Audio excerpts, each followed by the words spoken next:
Am I the a-hole for leaving an equal inheritance to my stepson as my bio kids? I, 62 male, met my current wife, 39 female, 4 years ago, and we got married 2 years ago. She has a son, 12 male, from her previous marriage who lives with us full-time. His dad visits occasionally but lives in another country. I also have 2 adult children, 34 male and 32 female, from my first marriage. I will admit I don't have the greatest track record as a father. While my bio kids were growing up, we were kind of distant, as their mother and I were constantly fighting. She was a stay-at-home mom while I was running a business to varying degrees of success. However, when they became adults, we, bio kids and I, became much closer. My business also grew a lot and I am quite wealthy now compared to struggling to pay bills when my bio kids were growing up. My relationship with my stepson is quite good. He doesn't call me dad but seems to view me as a very close uncle. I do my best to be a good father figure to him. If I'm being completely honest, I hope that eventually he will see me as a father figure, especially given that his father is never really around and constantly disappoints him. So here's the issue. A few weeks ago, while I was going through some things in the basement with my bio son and daughter, the topic of inheritance came up. I mentioned how I planned to include my stepson in my will and he would get a third of the inheritance. I don't remember how exactly we got to this topic. Well, my kids are furious with me now, telling me this was unfair, as they had to grow up with a cold, emotionally and physically distant / unavailable father who struggled to bring food to the table. They mentioned how my stepson gets to live a luxurious childhood with a much kinder and more present / emotionally available and supportive parent than they had ever had, while not even being my real son.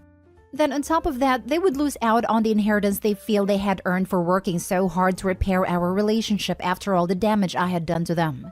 To clarify, that's not something they said. It's something I'm trying to be cognizant of because they absolutely could have walked away, but chose to try to repair our relationship before my business was even successful, and they both had a hand in making the business successful because they were willing to help out. I can understand their point of view. They feel like I'm sliding them from my new family with a much younger wife, and what they claim as a do-over child, which is not, but I can see why they see it that way. I want to do right by my stepson, but also my bio kids who did have to put up with a lot more during their childhood than my stepson. Am I the a-hole for planning to leave an equal inheritance to him? Now for the top comments. You're the a-hole without a doubt. Why are you treating some random kid that you've known for 2 minutes the same as your actual real kids who you have apparently failed over and over again? I guess you can leave him a bit, but 1/3 is ridiculous. Agreed. He has this kid in his life for a hot minute, and he's already in the will? He isn't on the same level as the bio kids just yet. I would have waited to make sure the new wife and kid actually stick around before adding them in. And the kid doesn't even see him as a father figure either, just a close uncle. Absolutely wild. You're the a-hole. While theoretically it is lovely to leave something to a stepchild, you leaving an equal share to the child of your trophy wife is really tone deaf. Your bio children are not being greedy for not being pleased by your showing once again that you are not treating them fairly. You have shown them that you, who are old enough to be this kid's grandfather, now has decided to have a new family as a do-over. Also, you do realize that your stepchild is going to wind up with more than the bio kids anyway, since you are going to leave a sizable amount to your new trophy wife and you will almost assuredly die before her given the large difference in age. The stepchild is going to inherit from his mother the amount you left to her, as well as the 1/3 directly. And I bet you are also leaving the wife your house and other valuable personal property. A lot of bio kids have been screwed out of stuff when the father takes up a new family. When my grandfather passed 2 years ago, we discovered that he had moved most major assets into solely his second wife's name. So the terms of the will screwed my dad and his brothers and all the grandchildren out of basically everything. He was also a man who married a much younger woman. She was my oldest uncle's girlfriend in high school for some added drama, and was an absolute a-hole to my grandmother and their children their entire married life and beyond. We expected nothing, because he was awful, and got nothing. But that extra FU of his second family getting everything, except the token "I didn't forget you" stuff, and they don't see what the problem is the reason I'm low contact with any of that part of the family since grandma passed. Next story. Am I the a-hole for buying my nephew a gift rather than giving his parents the money? My 33 female nephew just turned 1. My sister-in-law Hannah, 34, and brother-in-law Dave, 34, are dual income and doing alright. They're firmly middle class. They own a home and go on a couple vacations a year. they decided to host a big party for their first and only child's first birthday. A little background. My husband and I are kind of known for getting good birthday gifts for nieces and nephews. They range in age from 1 to 13, and we know that the other two families struggle more financially than Hannah and Dave, who this post is about. So we have historically always asked what their child would like, and go out of our way to get them something special. I'm not talking big-ticket items like an iPad, but like $150 to $200 for each gift, each year. I asked Hannah what her son William would like, that he doesn't already have at home. She didn't answer my text, but later in the day, she sends a mass email to both sides of the family and friends who are attending William's first birthday. This was the email. Hi friends and family. We look forward to having you at William's first birthday. Some of you are asking what you can buy for him. What he really needs is a new deck to play on in our backyard. Therefore, we ask that everyone donate funds towards that goal, rather than physical gifts. The deck will cost a total of $10,000, and we anticipate that 35 of you will be attending. Please give as you're able. William will be so excited by this addition to his outdoor space. Love, Hannah, Dave, and William. So off the bat, this request sat weird with me. I understand shifting towards experience-based gifts over physical gifts. I see the environmental argument for that, and also the human element.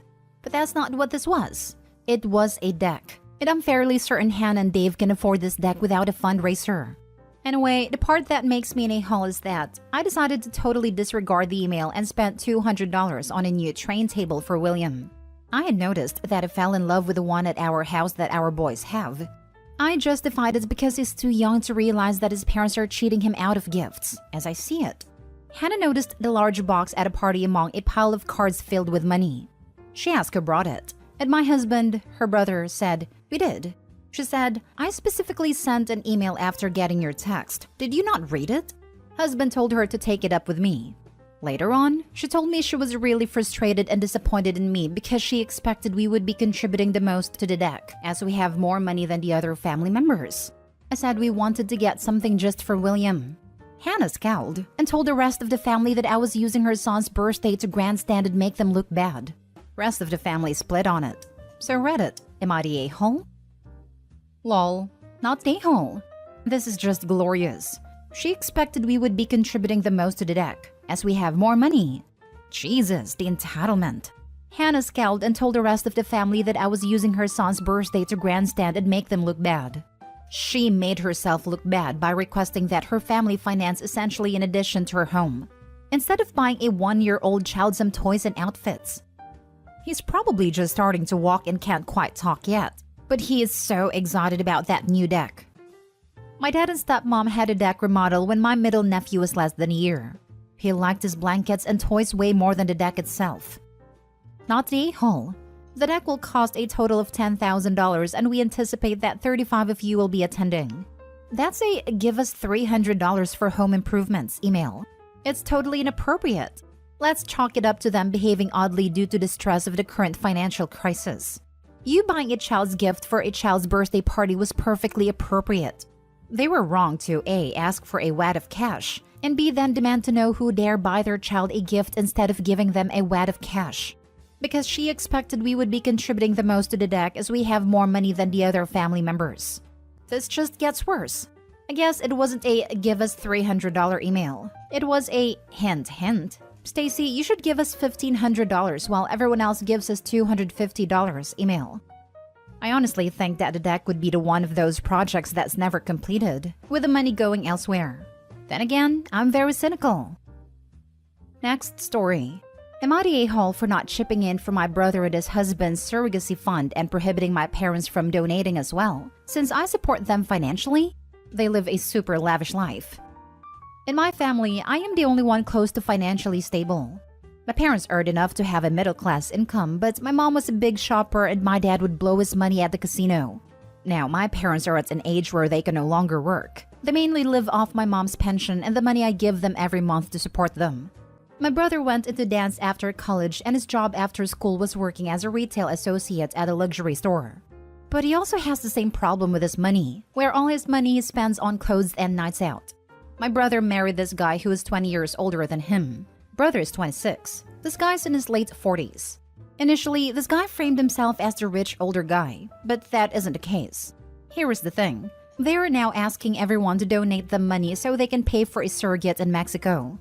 First of all, I find this whole thing skeevy as heck with this poor woman from Mexico.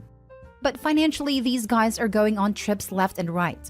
They constantly lease and swap out cars. So when they asked me for money, I told them no. They tried to guilt me, and I said no, not at all. Then I get a call from my mom about taking out a home equity line of credit, and I was like, absolutely not. I told my mom and these guys that if they care about this so much, they can save up for it. And I forbid her to give money to my brother and his partner. She's like, okay then, I'll give a little bit. I tell her no. I tell her I am the one that pays their bills. If I find out that they gave a cent, I'm going to cut them off as well. When my brother and his partner found out about this, they were very upset with me, and I told them I don't care. They are now calling me homophobic, etc., and that I am ruining their happy life. I told them I don't care. They can start saving money themselves, but I'm not going to spend a cent of my money to finance their lifestyle. Now for the top comments. Not the a-hole. I don't think anyone but them should be asked to pay for their surrogacy costs. If they can't pay the surrogate fees, I wonder if they'll be able to over 18 years of child rearing costs. Opie's not the a-hole, but this rationale is always the worst. It makes no sense. Surrogacy is crazy expensive, as is IVF and adoption. Having money over 18 years to raise a child is very different than having to drop upwards of $100,000 at a one fell swoop. But again, to be clear, because I know someone will just skip right over this, Opie's not the a-hole here. It is not his responsibility to pay for his brother and his partner to have a surrogate. He already goes above and beyond for his parents, and he is not in the wrong for telling them he'll cut them off if they give his money to his brother indirectly. Not the a-hole. It is not homophobic to not want to give money to extremely financially irresponsible people. I do think you're on the fence with telling your parents what to do, but seeing as you also pay their bills, I would have done the same. The fact that they even tried to turn this into some sort of homophobia thing is disturbing. I hate when people do that. Like there is real hatred out there, and here they are throwing phobe around. Like no, I'm not meeting your financial demands. You are free to live as you like, but be a grown-up and finance your own life. Last story. Am I the a-hole for telling my son that I don't play favorites and to get over his jealousy? I have 2 children. Laurel, 24, and Kevin, 15. Laurel is from my first marriage. Kevin and my wife think that I favor Laurel, but that's just not true. They've complained about it over the years, but now it's at a boiling point. The most recent complaint is that I gave her a free house. None of their accusations have ever been true, but this one especially isn't. I've been with the same company for over 35 years. Decades ago, my job made me and several other employees travel to their headquarters so often that they bought us condos in the home city because it was cheaper at a time than constantly paying for hotels. At a time, property in the city was cheap. We had free use, but technically the company owned them and they paid all expenses. In 2020, obviously all business travel stopped. At a time, Laurel was moving to that city with her new husband and they were looking for a place. Because it was just sitting empty and would be for a long time, I told her that they could live in a condo until things went back to normal. It would be safe and clean, and it would give them a chance to save money for a better place for their own as they were expecting their first child. In 2021, 2 things happened. The company decided to shut down all physical offices for a permanent work from home, and I decided to take my retirement. With closing the physical offices, they also really wanted to get rid of the condos.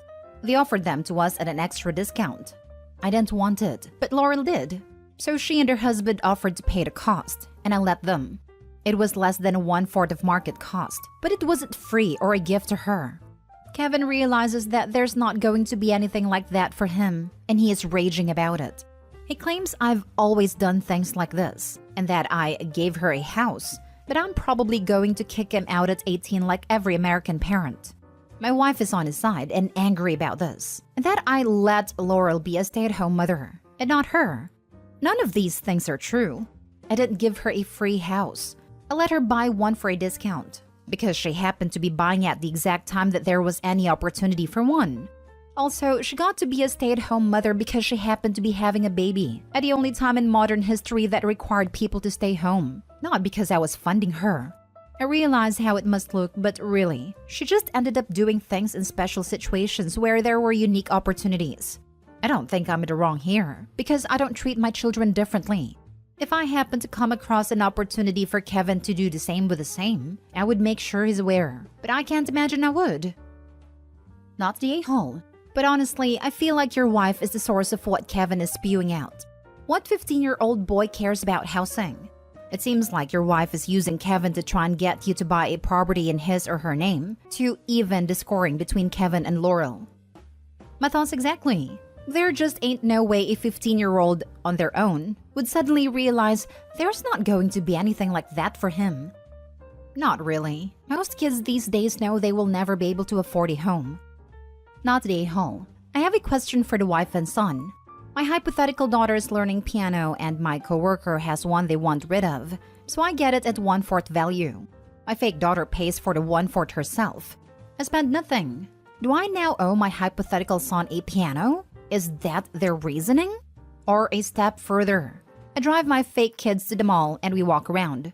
My daughter's favorite store has a clearance sale on, so she's able to use her own money to buy a huge load of stuff. Do I now owe my son the value of the savings she made? I can't get my head around the entitlement here. Apparently, if you're married to Opie's wife, you do owe her hypothetical son a piano, because you should have told your hypo daughter and grandchild to go pound sand and seized the opportunity for yourself so that you can give the piano for free to your son. Or if it's a house and not a piano, save it for 9 years while paying taxes on it until your son is the same age and can pay you outdatedly cheap price for it. Then, and only then, would you be doing the fair thing. Seriously, tell me she's a wicked stepmother without telling me she's a wicked stepmother.